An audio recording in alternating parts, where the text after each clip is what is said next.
मेरे गांव में 2 रोड निकाले जो कच्चे थे, उल्टिया के झाग आ जाया करते। साइकिल तो बहुत दूर की बात है, चलना राजस्थान होके आया करते साइकिल मोटरसाइकिल। हमारा पहले 2 हफ्ते पानी हुआ करता तो कांग्रेस की सरकार थी। फिर चौटाला राज आया, उसमें हमारा हो गया 3 दिन का हफ्ता। पूरा हरियाणा में कड़ाई चुटालन कर दिया हमारा 3 दिन। जो भजन लाल के खिलाफ का वोट है भाई साहब, वो तो किसी ने दे दो जी, आपने भी दे दो। खिलाफ का तो पड़ा ही पड़ेगा, बाकी सरकार कांग्रेस का उम्मीदवार वही उम्मीदवार जीतेगा जो भजनलाल परिवार का जो पर्सनल वोट बैंक है, बिश्नोई वोट बैंक, उसमें सेंध लगा देगा। अब की बार युवा वोट देगा सरकारी स्कूल देख के, टीचर को नहीं। हिंदुस्तान में बेरोजगारी में हरियाणा टॉप में चला गया, अपराध में टॉप में चला गया। अब की बार युवा वोट देगा पटवार खाना में पटवारी को नहीं, तहसील में तहसीलदार को नहीं, इरिगेशन, पीडब्ल्यूडी, रेवेन्यू। बीजेपी सिर्फ झूठे वायदे कर रहे हैं और कुछ को नहीं करती। तो हम ये चाहें कि इस बार बीजेपी से छुटकारा चाहें। दोस्तों, जनमंच पे एक बार फिर से स्वागत है। आदमपुर के बड़े गांव में, बड़ा गांव बालसमंद है। बालसमंद वैसे भी राजनीतिक तौर पे दिशा तय करता है आदमपुर की। आदमपुर के गांव में है और आदमपुर के गांव के बालसमंद गांव में, आदमपुर हल्के के बालसमंद गांव के कुछ नौजवान हमारे साथ बैठे हैं।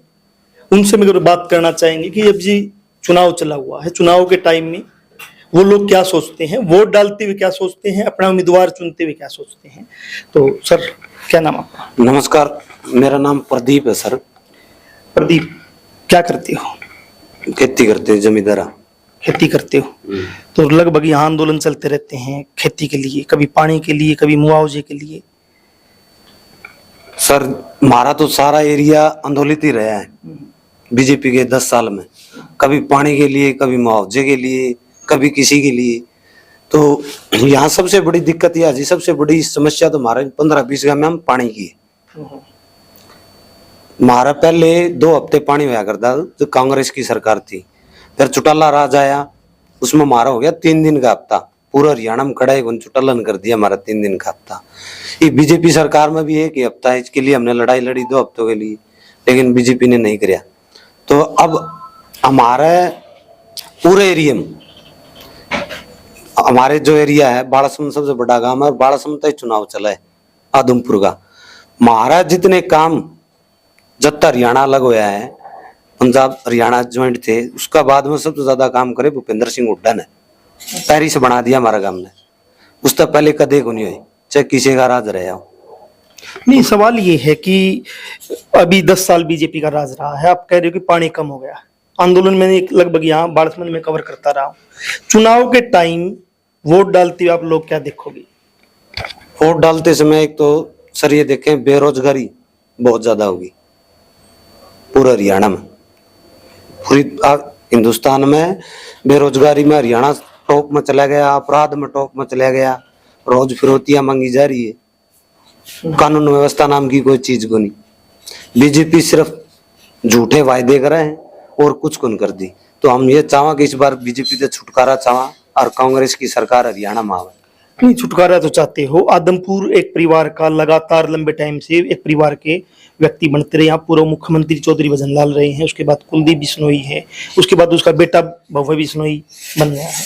क्या उनको टक्कर कोई कांग्रेस का कोई उम्मीदवार दे पाएगा इस प्रकार से? इस बार कांग्रेस जीतेगी 100% आदमपुर से। ठीक है, भजनलाल ने काम करे आदमपुर हल्का में, तो लोगों ने उसका कर्ज दिया है, आज तक कदे हारिया को नहीं भजनलाल परिवार। लेकिन कुलदीप ने तो काम करे ही को नहीं, ये तो राज से खुद दूर रहा है। जब कांग्रेस की 2004 में सरकार बनी थी, भूपेंद्र सिंह हुड्डा सीएम बने थे, तब भजनलाल को राज्यपाल, इसको सेंटर में मंत्री, इसके भाई को डिप्टी सीएम, कितने पद दे रही थी कांग्रेस। इन्होंने सबको छोड़ दिया, उसको छोड़ दिया। ये बार रहा तो हमारे काम नहीं हुए। अब ये बोल के लोगों को बगला के ले गया कि मैं राज में जा रहा हूँ, काम करूंगा। अब क्या हो रही, कुछ काम नहीं हो रहा। आप कांग्रेस की बात कर रहे हो, कांग्रेस के पास भी क्या योग्य उम्मीदवार है जो भजनलाल परिवार को टक्कर दे सके? ऐसा कांग्रेस के पास है योग्य उम्मीदवार। कांग्रेस का उम्मीदवार वही उम्मीदवार जीतेगा जो भजनलाल परिवार का जो पर्सनल वोट बैंक है, बिश्नोई वोट बैंक, उसमें सेंध लगा देगा। वो कांग्रेस का उम्मीदवार यहाँ से जीतेगा जी। क्योंकि जयप्रकाश आया था यहाँ पे उपचुनाव में, जयप्रकाश भी हार गया था। देखो जी, जयप्रकाश सबसे मजबूत कैंडिडेट था कांग्रेस के पास। जयप्रकाश से मजबूत कैंडिडेट नहीं था। वो एक दमदार लीडर है, उससे पहले किसी भी पार्टी में रहा हो, दमदारी के साथ चुनाव लड़े उसने। जयप्रकाश के हारने का कारण था सरकार और पैसे का दुरुपयोग करके सरकार ने चुनाव लेगी। कुलदीप चुनाव नहीं जीत्या, सरकार ने चुनाव जीत्या ही पैसे के बल पे। ये तो हार गया था चुनाव। 1 तारीख को मनोहर लाल खट्टर जब आदमपुर आए थे, जब उन्होंने यहाँ कई लोगों की ड्यूटियां लगाई थी, पैसे का आवंटन करके चुनाव जीता था, नहीं तो कांग्रेस जीत गई। आप पैसे की बात करें सर, क्या नाम आपका? मेरा नाम संजय कुमार है। संजय, क्या करते हो? खेती करना जी फिलहाल तो। संजय, खेती करते हो। मैं देख रहा हूँ जैसे आदमपुर का इलाका है या भिवानी के इलाके में तुसाम का इलाका है, जहां से एक ही परिवार लगातार बनता रहा, जैसे या चौटाला का इलाका है, वो एक ही परिवार बनता रहा। क्या आप लोगों को नहीं लगता कि आपके बीच से कोई उम्मीदवार आए और वो जीत के विधानसभा में आप लोगों की बात करे, या एक ही परिवार के मतलब वोट देते रहोगे? देखो, एक ही परिवार का चौई भजनलाल लगभग 76,000 तक जीता था शुरू का इलेक्शन। तो आप एक परिवार तो कौन कैस का भाई साहब जीतता है, बात मान ली, लेकिन वो 76,000 का मार्जिन 15,000 पे आ गया, तो मार्जिन तो घटे है। लेकिन कांग्रेस की भी कमी है, एक कैंडिडेट रिपीट को नहीं हुआ दोबारा, ये कारण है। नहीं तो एक कैंडिडेट अगर दोबारा रिपीट हो जाता तो यहाँ मतलब हल्के का कैंडिडेट और या कोई रिपीट होता, कैंडिडेट कोई भी जीत जाता हो वैसा नहीं। बहुत लोग कहते हैं कि पैराशूट से या हल्के से बाहर का कैंडिडेट ले आए और वो एक बार लड़ता फिर चला जाता है। भाई साहब, हल्के का और बार का कैंडिडेट अगर रिपीट किया होता तो 2 की बजाय तीसरा इलेक्शन ही हार जाता, मेरा मानना है, निजी मानना। अब की बार क्या लगता है कि यहाँ एक आंदोलन रहा, किसानों का आंदोलन रहा, खासकर ये टैल के गांव है, पानी की बड़ी कमी है, बरसात नहीं होती तो फसलें सूख जाती है। तो क्या आंदोलन के जो लोग हैं वो चुनाव के टाइम अपने वोट को कन्वर्ट कर पाएंगे सत्ता के खिलाफ, सरकार के खिलाफ? देखो, बिल्कुल होगा जी। कांग्रेस पार्टी की सरकार बननी है हुड्डा साहब के नेतृत्व में, तो उरे तो किसी ने टिकट दे दियो तीरेगा, मेरे ख्याल में हारेगा जी कुलदीप। लगभग मामली गन्ने हम जवान लोग हैं, मानना है अब की बार इलेक्शन हार जाएगा, कुलदीप हार जाएगा, बिल्कुल हारेगा जी। लेकिन उम्मीदवार मुझे दिख नहीं रहा आदमपुर में कांग्रेस का कोई मजबूत है। देखो, जो भजनलाल का खिलाफ का वोट है नहीं भाई साहब, वो तो किसी ने दे दो जी, आपने भी दे दो, खिलाफ का तो पड़ा ही पड़ेगा। बाकी सरकार आने लग रही है, और बाकी हमारा ही पार्लियामेंट का इलेक्शन था, 6300 समथिंग वोटियां था, जयप्रकाश जीता था हल्का में, तो बिश्नोई ने भी बम्पर वोटिंग करी है। तो बिश्नोई भी न्यू चाव है कभी माम भी मतलब इस तरह पेंडा छुटा के, क्योंकि इलेक्शन का टेम में घूमन आवा, जिस तरह पे घूमन कौन जाएगा, जैसलमेर, बाड़मेर, शिमला, पूरा घूमन आवा। आजकल पढ़ा लिखा युवा है भाई साहब। अब की बार युवा वोट देगा सरकारी स्कूल देख के, टीचर को नहीं। अब की बार युवा वोट देगा पटवार खानम पटवारी को नहीं, तहसील में तहसीलदार को नहीं, इरिगेशन, पीडब्ल्यूडी, रेवेन्यू, ये कौन से डिपार्टमेंट में भी रोज जाऊं काम पड़ा भाई साहब, घर का भी काम हो, बार भाइयों का काम है, लेकिन कोई कर्मचारी नहीं है।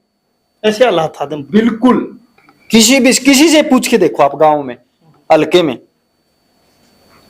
यहां पर 2006 में 18 सितंबर ने रैली हुई थी भाई साहब, इसी ये मंडी सामने जो आप बैठे हैं, इस मंडी में हमारे गांव की 52 मांग थी, और हुड्डा साहब ने 52 की 52 मांग पूरी करी थी, जिसमें बड़ी बड़ी मांग थी। ये किसान्य के हित की बात बताऊं, हुड्डा साहब किसान्य के हित के लीडर है। मेरे गांव में 2 रोड निकाले जो कच्चे थे, उल्टे के झाग आ जाया करते, साइकिल तो बहुत दूर की बात है चलना, राजस्थान होके आया करते साइकिल मोटरसाइकिल लेके। वहां लगभग एक तो 9 किलोमीटर लंबा रास्ता है, एक 7 किलोमीटर लंबा रास्ता है, एक तो राजस्थान से टच है और एक खरिया गांव में जाता है। ये 2 रास्ते बनाए, ITI बनाई, जो बाहर से बच्चे केथर तक पढ़ना हो वैसा पूरा। अच्छा, फिर स्टेडियम बनाया, बच्चे खेलते हैं, लेकिन अब 10 साल में ना कोई कोच है, ना स्टेडियम की सफाई है, और बीजेपी वालों ने शीशे तोड़ दी, मैं देख के आया था कल। नहीं, सवाल ये है कि सारी चीजें होते हुए भी क्या वोट के टाइम वोटर जात में नहीं बटेगा? क्योंकि बीजेपी जिस प्रकार का गेम खेलती है उसको लगातार देखते हैं कि वो जात का वो गेम खेल जाती है, क्योंकि किसान बिश्नोई भी है, किसान जाट भी है, किसान हीर गुज्जर सैनी भी है। क्या वोट डालते समय मुद्दों पे वोट देगा किसान और मजदूर, या फिर ऐसे ही फिर जात के फेरे में आके वोट डाल देगा? ना मुद्दा वोट देगा जी, सब जानकार है, पढ़े लिखे हैं।